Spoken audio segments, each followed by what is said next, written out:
ሰላም ጤና ይስጥልን። አዲሱ ዳጌ እባላለሁ።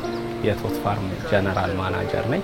ቶት ፋርም በሆሳና ከተማ ዲቻምባ ቀበሌ መንደር 15 የሚገኝ የቤተሰብ የአትክልት ስፍራ ነው። እንደምታዩት ግቢያችን ላይ የተለያዩ አትክልትና ፍራፍሬዎች ይገኛሉ።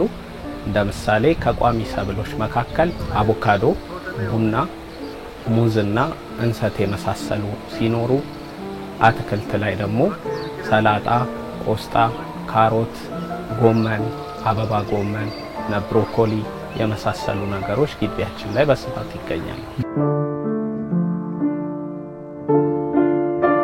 በግቢያችን ላይ የጀመርነው ነገር ቨርቲካል ጋርደኒንግ የሚባለው ሲስተም ሲሆን ይሄ ሲስተም አንድን ቦታ በ2.7 እጥፍ የሚያሳድግ የቴክኖሎጂ አይነት ነው። በተጨማሪ ቦታንና ጊዜን የሚቆጥብ እጅግ ውጤታማ የሆነ የቴክኖሎጂ ፈጠራ ነው ማለት ነው።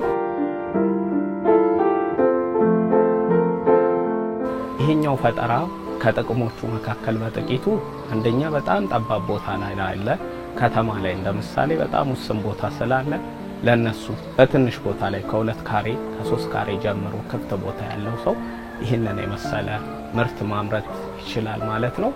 እንደ ምሳሌ ለማሳየነት መጠቀም የምንችለው እዚህ ጋር እንደምታዩት በኔ በግራና በቀኝ በኩል ሰላጣ አለ፣ እዚህ ጋር ቆስጣ አለ፣ ከፈለፊቴ ደግሞ ካሮት አለ ማለት ነው። እቺ ቦታ በጣም ትንሽ ቦታ ናት፣ ውስን ቦታ ናት። ነገር ግን እንደምታዩት እጅግ ያማረ አትክልት እያገኘን ያለ ነው። ይሄንን የምናገኘው በ2 ወር ጊዜ ውስጥ ነው ማለት ነው። በጣም በአጭር ጊዜ ውስጥ ይሄንን የመሰለ ምርታማ ነገር እያገኘን ነው ማለት ነው። እዚህ ጋር የምታዩት የካሮት ዘር እኛ በጣም ሰፊ ቦታ ስላለን እንጂ አንድ ሰው ከተማ ላይ እቺ ክፍት ቦታ ብቻ በተኖረው ይሄንን ለ4 ከፍሎ አንደኛውን ፓርት ጎመን፣ ሌላኛውን ሰላጣ፣ ሌላኛውን ቆስጣ እንዲሁም ሌላኛውን ካሮት አድርጎ በየጊዜው በሳምንት 2 ቀን ቢያንስ ከዚህ መደብ አትክልት እያነሳ ፍሬሽ የሆነ ነገር እየበላ አንደኛ ጤናውን መጠበቅ ይችላል፣ ሁለተኛ ደግሞ ምን ማድረግ ይችላል? ኢኮኖሚያዊ ጠቀሜታ ማግኘት ይችላል። ቨርቲካል ጋርደኒንግ ከመሬቱ ጋር ያለው ጥቅምን ስናነጻጽር ከመሬቱ 2.7 እጥፍ ያህል የተሻለ ምርት ማግኘት ይቻላል። ሁለተኛ ደግሞ የምርት ጥራት ይጨምራል። ያ ማለት ምንድነው?